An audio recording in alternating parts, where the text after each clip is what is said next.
여러분이 집에 가지고 계신 물건 중에 1년에 한 번도 쓰지 않는 물건이 있다면 그 물건이 너무너무 귀해서 아껴두는 것일까요? 아니면 그 물건이 필요 없기 때문일까요? 굳이 대답 안 하셔도 됩니다. 어떤 것을 버리지 못하는 것이 알뜰살림인지 괜한 집착인지 그것을 구분하는 것, 저는 그것이 곧 지혜다 그렇게 생각을 합니다. 자기에게 무엇이 더 소중하고 덜 소중한지를 분별할 수 있는 것, 그것이 지혜다 그렇게 생각합니다.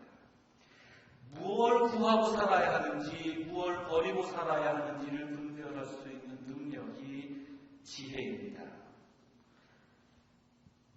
무엇을 해야 하는지, 무엇을 하지 말아야 하는지를 분별해서 해야 할 일은 반드시 하고 하지 말아야 할 일은 하지 않도록 노력하는 것이 지혜라고 생각합니다.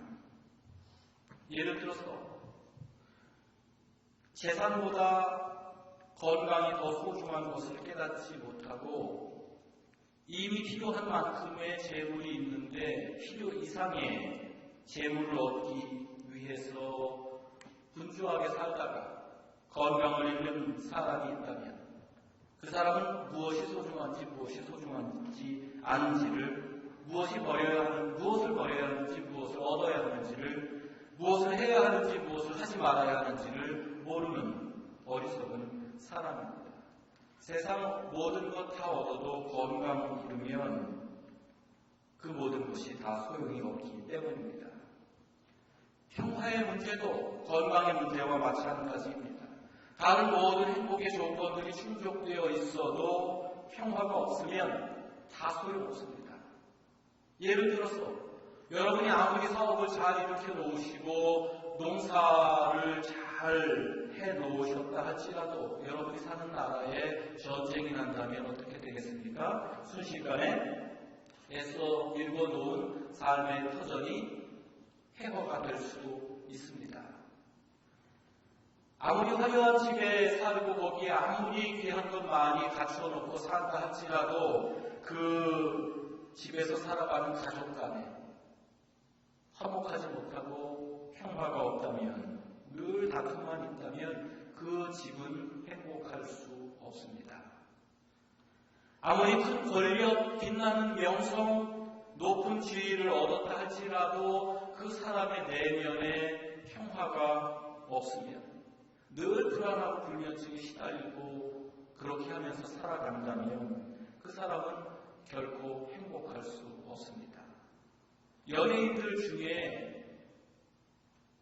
인기를 지키느라고 밖에서 볼 때는 너무너무나 화려하고 행복하게 멋지게 사는 것 같은데 언제나 인기를 지켜야 한다고 하는 그 강박관념에 시달려서 잠 못 이루는, 그래서 결국은 또 불행한 일로 이어지기까지 하는 경우를 우리가 흔치 않게 뉴스에서 보지 않습니까? 아무리 세상에 빛나는 것 얻어도 그 마음에 평화가 없으면 다 소용이 없다는 말씀입니다. 이런 것처럼 평화라고 하는 것은 모든 행복의 조건들을 진정한 복으로 만들어주는 근원적인 복이라고 할 수 있겠습니다. 이 귀한 평화를 얻어야 우리가 다른 것을 얻는 것이 우리에게 복이 될 텐데 이 귀한 평화를 어떻게 얻을 수 있겠습니까? 어디서 얻을 수 있겠습니까? 누구에게서 얻을 수 있겠습니까? 예언자 이사야는 이 물음에 대한 귀한 대답을 우리에게 전해줍니다. 이사야서 9장 6절, 한 아기가 우리를 위해 태어났다. 그의 이름은 평화의 왕이라 불릴 것이다. 우리를 위해 태어나셨다고 하는 그 한 아기, 평화의 왕이라고 하는 그 이름, 바로 예수 그리스도입니다. 예수 그리스도는 평화의 왕이십니다. 평화의 왕으로 오시는 그분은 우리가 잃어버린 평화를 되찾아주시는 분, 평화를 일궈주시는 분, 영어로 말하면 peacekeeper, 있는 평화 지켜주시는 그 정도가 아니고 피스메이커, 평화를 일궈주시는 그러한 분이십니다. 첫째로 예수님은 하나님과 인간 사이의 평화 회복을 위해서 이 땅에 오셨습니다. 사도 바울의 말처럼 로마서 5장 1절입니다. 우리는 우리 주 예수 그리스도로 말미암아 하나님과 더불어 평화를 누리고 있습니다. 무엇이 하나님과의 평화를 파괴했습니까? 죄입니다. 죄는 인간으로 하여금 하나님을 등지도록 만드는 부정적인 힘입니다. 예수 그리스도는, 그분의 십자가는 하나님께서 당신을 외면하고 등 돌리고 떠난 그러한 죄인들을 향해서 내미시는 화해의 손길입니다. 죄인된 우리로 하여금 다시 하나님께로 돌아가서 하나님의 자녀로 살아갈 수 있도록 열어주시는 통로입니다. 둘째로 예수님은 인간들 사이의 평화를 회복해 주시기 위해 이 땅에 오셨습니다. 죄라고 하는 것은 한편으로는 하나님을 등지도록 만드는 그러한 부정적인 힘인과 동시에 또 다른 한편으로는 사람들로 하여금 서로 등지도록 만드는 부정적인 힘입니다. 유대인과 이방인 사이에 막힌 땅을 헐고 둘로 하나가 되게 하신 그 예수 그리스도는 어떠한 형태이든지 갈등과 대립으로 파괴되어 가고 있는 인간 사이의 평화를 회복시켜주러 오신 분이십니다. 사람을 만나서 함께 살다 보면 친구가 되기도 하고 원수가 되기도 합니다. 만남이 은총이 되기도 하고 고통과 상처가 되기도 합니다. 이러한 현실 가운데서 예수 그리스도는 우리에게 우리가 서로를 어떻게 만나야 하는지, 참된 이해와 용서와 섬김과 나눔을 이론으로서만 아니라 삶으로서 오늘 보여주심으로 우리의 만남이 상처와 고통이 되지 않고 은총과 복이 되도록 우리를 도와주십니다. 세 번째로 예수님은 인간의 내면에, 저와 여러분들의 마음 속에 평화를 회복시켜주러 이 땅에 오셨습니다. 예수님께서는 요한복음 14장 27절에서 분명히 약속하셨습니다. 나는 내 평화를 너희에게 준다. 너희는 마음에 근심하지도 말고 두려워하지도 말아라. 근심이라고 하는 이름으로, 두려움이라고 하는 이름으로 수도 없이 수시로 우리의 마음의 평화를 흔드는 그 도전에서 우리를 지켜주신다는 약속입니다. 어느 도시에서 평화를 가장 잘 묘사하는 그림을 선정해서 시상하는 공모전이 열렸습니다. 한 화가의 그림이 유독 눈에 띄었습니다. 너무너무 아름답고 목가적인 전원의 풍경을 정말 완벽하게 그려낸 그러한 그림이었습니다. 정말 보는 사람들의 마음속에 저기 평화구나, 너무너무 평화롭다, 그렇게 느낌을 주는 그러한 그림이었습니다. 그 공모전에 작품을 낸 사람들도, 심사한 사람들도, 그 공모전을 보러 온 사람들도 모두 그 그림이 상을 탈 것을 의심치 않았습니다. 그러나 정작 상을 탄 그림은 그 옆에 붙어있던 그 목가적이고 평화로운 풍경을 그려낸 화폭에 담은 그림과는 전혀 다른 한 폭의 그림이었습니다. 바다 한가운데 우뚝 바위가 솟아있고요. 그 바위 주위에 폭풍우가 거칠게 몰아치고 사나운 파도가 소용돌이치는, 평화는커녕 어둡기 짝이 없고 거칠기 그지 없는 그러한 그림이었습니다.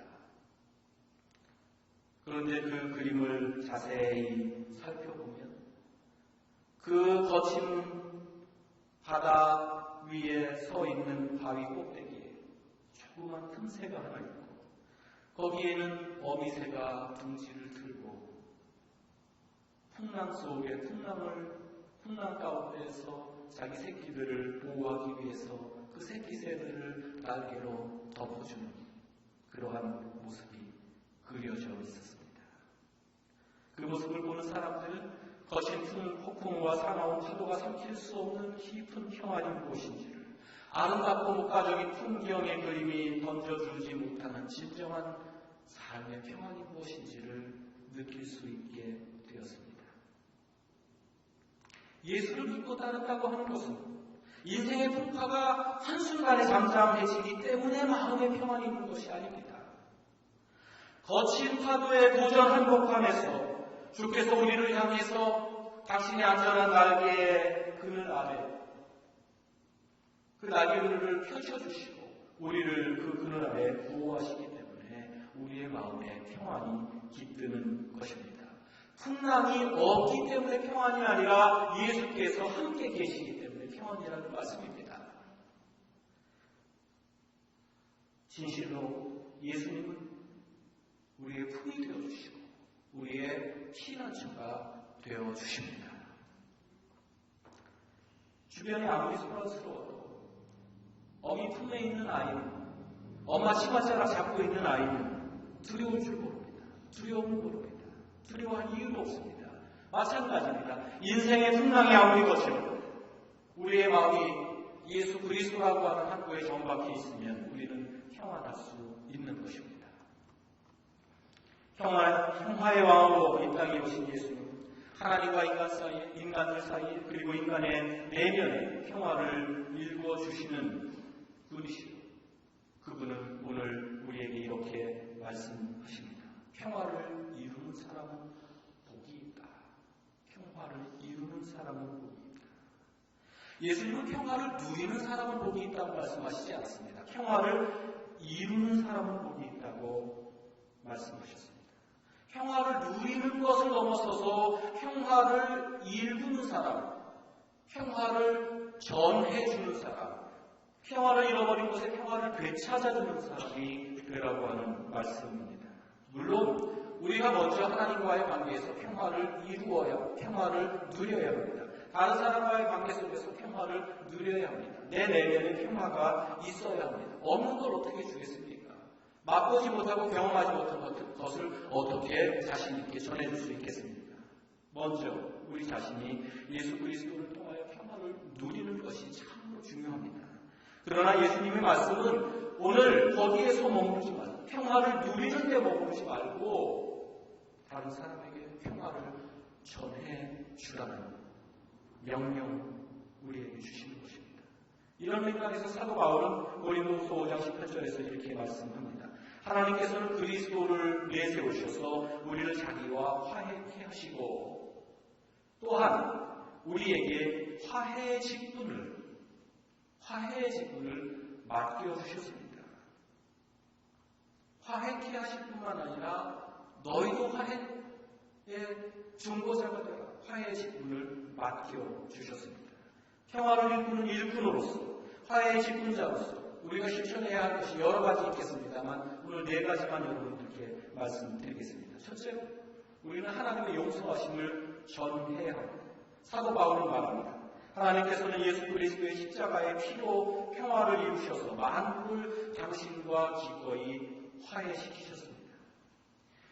이 십자가를 통한 용서의 은혜를 전하는 것이 진정한 의미에서의 전도 아니겠습니까?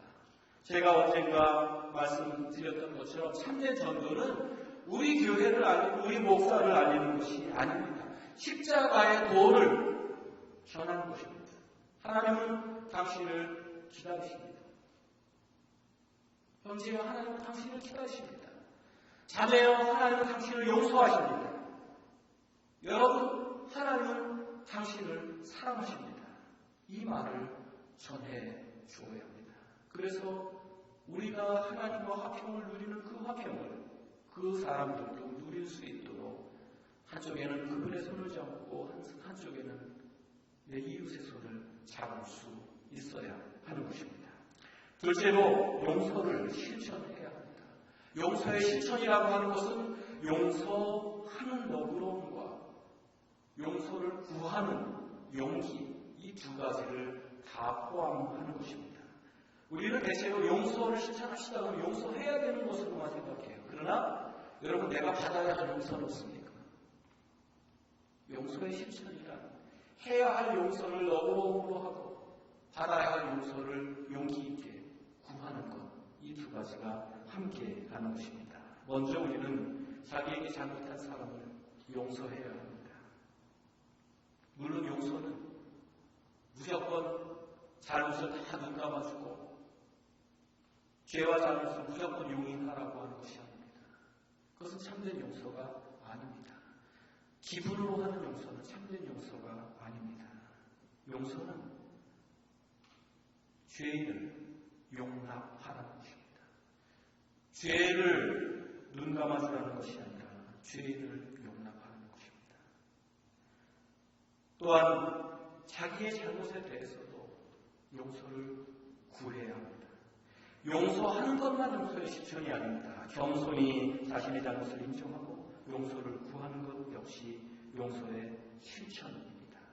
이런 맥락에서 바울은 오늘 두 번째 본문 골로새서 3장 13절에서 이렇게 말씀하십니다. 누가 누구에게 불평할 일이 있더라도 서로 용납하여 주고 서로 용서하여 주십시오. 주님께서 여러분을 용서하신 것처럼 여러분도 서로 용서하십시오. 우리가 대단해서 우리가 이렇게 품이 넓어서가 아닙니다. 우리 같은 사람들 주님께서 용서해 주셨기 때문에 주님의 이름으로 용서한다는 말씀입니다. 아주 오래전에 그 부부 사이에 혹시 역겨워도 좀 들어주세요. 부부 사이에 뭐 그러잖아요. 당신 나 사랑해요. 뭐 당신은 나 사랑해요. 묻고 확인하고 그러잖아요. 주로 여자분들이 남자들한테 그러잖아요. 제 아내가 저한테 한번 그런 적이 있어요. 당신은 나 사랑하냐고. 그래서 제가 사랑한다고 그랬죠. 당연히. 그런데 주님의 이름으로 사랑한다고 그랬어요. 제가 한 인간으로서 어떨 때는 너무너무나 사랑? 아이고 그거 참 하기 어렵더라고요. 제 아내는 저를 사랑하기가 얼마나 더 어렵겠어요. 사람이 서로 사랑한다는 것은 받아주는 것을 기초로 하는 것인데 그게 그렇게 쉽지 않습니다. 여러분 쉬우세요? 쉽습니까? 쉽지 않습니다. 우리가 우리의 마음으로 누군가를 용서하는 거 쉽지 않습니다. 그러나 그분의 용서하심을 생각하기 때문에 그분이 용서하셨기 때문에 용서할 수 있는 것입니다. 용서 받아야 할 때 용서 구할 수 있는 용기, 용서해야 할 때 용서할 수 있는 자비, 그것을 실천해야 합니다. 세 번째로는 화해 사역을 펼쳐야 합니다. 분열은 사탄의 역사요, 연합은 성령의 역사라는 말이 있습니다. 화해의 직분을 맡은 사람들은 어떠한 상황 속에서도 절대로 사람들 사이를 이간질하거나 나빠진 관계에 더 기름을 끼얹거나 그러면 안 됩니다. 예를 들어서 어떤 사람이 부부싸움 하고서 그러면 답답하잖아요. 하소연할 길이 없어서 찾아왔습니다. 친구라고 찾아왔어요. 와가지고 내 남편이 나한테 이렇게 했다고, 내 아내가 나한테 이렇게 했다고 그렇게 얘기할 때 우리가 그래 이참에 아예 끝내 잘 됐네 더 살기 어렵겠니 참에 끝내자고 결단하시라고 그렇게 얘기한다면 어떻게 되겠어요?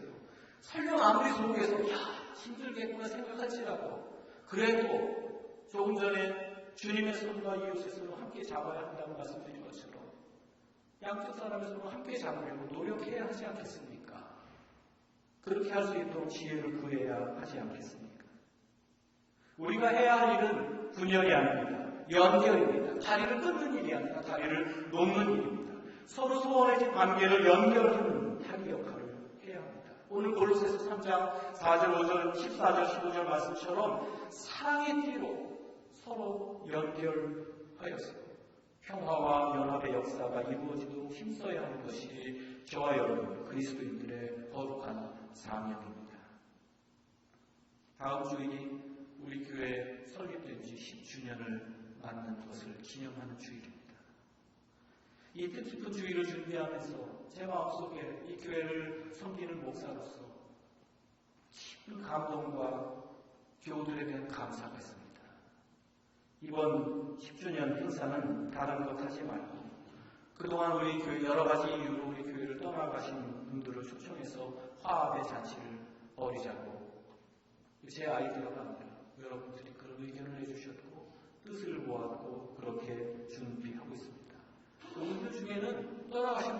중에는 도둑이 아니고 이사를 가셨거나 다른 사정이 있어서 가신 분들도 계시겠고, 또 불쾌한 불편한 마음으로 교회를 떠나신 분들도 없지 않으실 것입니다. 어떠한 이유로 우리 교회에 지금 계시지 않겠지만 평화의 왕이신 그리스도의 이름으로 그분들에게 먼저 손을 내밀기로 결정한 그런 임원들의 결심을 존경을 표하고 진정한 감사의 마음을 여러분들에게 전해드립니다. 물론 얼마나 많은 분들이, 그분들 중에서 얼마나 많은 분들이 우리 세계교회 이름으로 내미는 손길을 잡아주실지 알 수 없습니다. 그러나 결과는 중요하지 않습니다. 먼저 그리스도의 마음으로 주님의 이름으로 화합과 연합의 손을 여러분께서 내밀어 주셨다고 하는 사실이 귀한 것입니다. 주님께서 그 마음 위에 큰 은총을 부어주실 줄로 굳게 믿습니다. 네 번째로는 다른 사람의 마음을 평안하게 해주어야 합니다. 이 일을 하기 위해서 특별한 능력이 필요한 것 아닙니다. 돈이 드는 것도 아닙니다. 어떤 평화의 무슨 사도, 무슨 그 자리, 포지션을 가져야 하는 것도 아닙니다. 우리의 말 한마디, 우리의 표정 하나, 우리의 작은 손 내밀고 토닥여주고 이러한 작은 따뜻한 행동 하나가 다른 사람의 마음속에 평화를 줄 수도 있고, 혹은 그렇지 않은 행동과 말 한마디가 평화를 깰 수도 있습니다. 마더 테레사는 평화는 미소로부터 시작되는 것이라 그랬습니다. 얼마나 큰 일을 하신 분이십니까? 노벨 평화상까지 수상했습니다. 그런데 그가 평화를 위한 비결을 가르쳐 달라고 하는데 하루에 5번 친한 사람 말고 웃어주기 힘든 사람을 만날 때 하루에 5번 미소를 지어주면 세상이 평화로워질 것이라고 했습니다. 그리고 노벨 평화상을 수상하는 그 수상연설에서도 계속해서 한 말이, 그리고 결론적으로 마지막으로 한 말이, 여러분 미소를 지으십시오. 갑자기 표정이 어색해지시죠? 이 어떻게 지어야 하나. 저도 좀 그러네요. 그런데 여러분 지금 당장 활짝 웃으라는 게 아니라 나의 표정이 다른 사람에게 평화를 줄 수 있는 도구가 되어야 한다는 얘기입니다. 그렇게 할 수 있다는 것입니다. 표정 없으신 분 계세요? 돈은 좀 없어도 어떤 큰 이론을 배우지 않았습니다. 표정은 다 있지 않습니까? 말 없으신 분 계세요? 손 잡아줄 수 있지 않습니까? 제가 교우들 신방하면서 열심히 그 액자를 나눠드리는데 껄껄 웃으시는 예수님, 오늘 그래서 이 옆에다가 이렇게 여러분 보여드립니다. 거기에 이 원래는 이제 그 제목은 없지만 일반적으로 사람들이 이제 영어로 Laughing Jesus, 웃으시는 예수님. 근데 저는 껄껄이도 좋더라고요. 껄껄 웃으시는 예수님입니다. 그런데 그 밑에 여기 없는데 여러분 이렇게 나눠드리는 액자에는 뭐라고 써 있는지 혹시 아세요? 여러분 믿음이 좋으셔서 예수님만 보시지 그 밑에 글자를 안 보시는군요. 그리스도 우리의 평화. 제가 이 그림의 타이틀을 그렇게 다른 거예요. 그래서 에베소서의 말씀을 따서 그리스도 우리의 평화 그렇게 적어놓았습니다. 평강의 왕이신 예수님은 우리의 잃어버린 웃음을 되찾아 주시는 분이라고 하는 뜻에서 그렇고, 그 예수를 믿는다고 하는 것은 예수의 웃음, 또 예수께서 찾아주신 우리의 웃음을 다른 사람에게 전해주는 것이라는 의미에서 예수 믿는 것은 큰 일이 아니라는 것을, 예수를 전하는 건 큰 일이 아니라 저 웃음을 다른 이들에게 웃어주는 것이라고 하는 걸 얘기하고 싶었기 때문에 그것이 진정한 평화임을 알려드리기 위해서 그렇게 써놓은 것입니다. 누구를 만나든지 웃는 얼굴로 대하는 사람, 웃음을 잃어버린 사람의 그 잃어버린 웃음을 되찾아주는 사람, 그 사람이 바로 평화를 일구는 사람입니다. 저희가 예배 시간에 꼭 하는 순서가 있죠. 뭐죠? 평화의 인사. 이 평화의 인사가 평화를 일구는 시간입니다. 예수 그리스도께서 우리에게 주신 평화를 서로 나눠주면서, 물론 이제 서로 만나서 잘 지내셨어요? 오랜만이에요? 좋아 보이시네요? 이런 인사도 좋지만 여러분, 가급적이면 말 그대로 예수 그리스도의 평화를 기원하는 인사를 해주시기 바랍니다. 영어로는 Peace of Christ be with you, 혹은 Peace be with you, 혹은 그냥 Peace 이렇게 하시면 되고, 우리말로는 주님의 평화를 빕니다. 주님의 평안을 가지세요. 주님의 평안이 함께 하시기를 바랍니다. 이렇게 인사하시면 됩니다. 그 한마디의 인사가 그저 우리가 건네주는 한마디가 아니라 거기에 성령께서 역사하시면 정말 어느 순간 어느 누구에게 얼마만큼의 평화를 전해줄지 알 수 없습니다. 어떤 기적이 일어날지 알 수 없습니다. 우리는 그저 손 내밀었을 뿐인데, 우리는 그저 허브했을 뿐인데, 우리는 그저 눈과 눈을 마주치면서 주님의 평화를 빕니다. 그랬을 뿐인데, 주께서 그것을 사용하셔서 평화를 잃어버린 사람의 마음에 어떤 평화를 주실지 누가 알겠습니까? 저는 이 평화의 인사 시간이 설교 시간만큼 중요하고 성찬식만큼 중요하다고 생각합니다.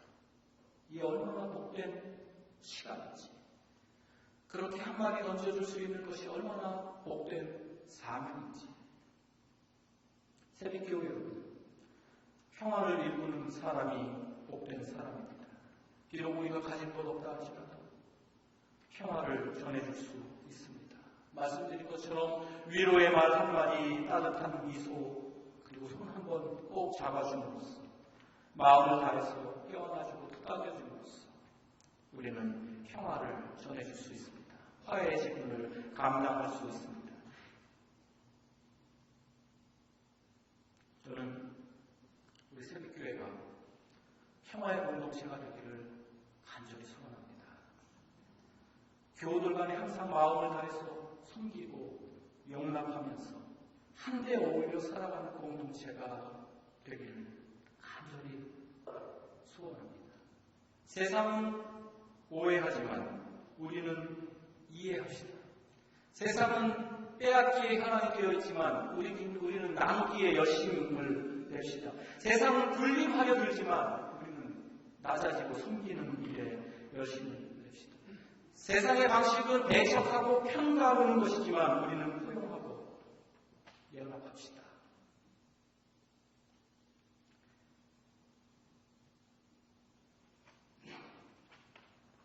세상이 아무리 전쟁과 테러, 폭력과 대립의 소식으로 우리의 삶을 우울하게 만들어도 우리 새벽교회는 사도행전 9장 31절 부흥마크 만들면서 제가 들려드렸던 그 말씀처럼 늘 평화를 누리면서 든든히 서가는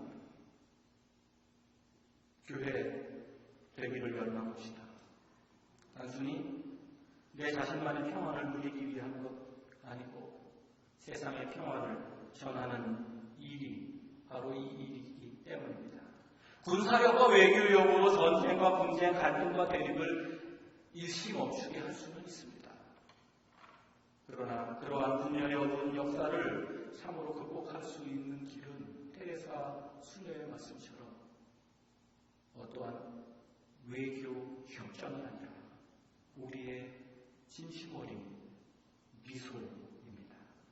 세계의 평화는 우리가 서로 미소 지어주는 것으로부터 시작되고 우리가 서로 용서하는 것으로부터 시작되고 우리가 서로에게 손 내밀고 서로의 손을 잡아주는 것으로부터 시작될 줄로 믿습니다. 이 일, 평화를 일구는 일을 저와 여러분이 진심을 다해서 감당할 수 있기를 평화의 왕신 예수 그리스도 이름으로 간절히 축원합니다. 마더 테레사의 시 한 편을 저의 기도 대신으로 읽어드리면서 오늘 설교를 마치겠습니다. 서로 미소를 지으십시오. 그것은 반드시 쉽지만은 않습니다. 때때로 나는 나의 삶의 수녀들에게조차도 미소 짓기가 어렵다는 것을 압니다. 그러나 그럴 때에는 기도해야 합니다. 평화는 미소에서 시작됩니다.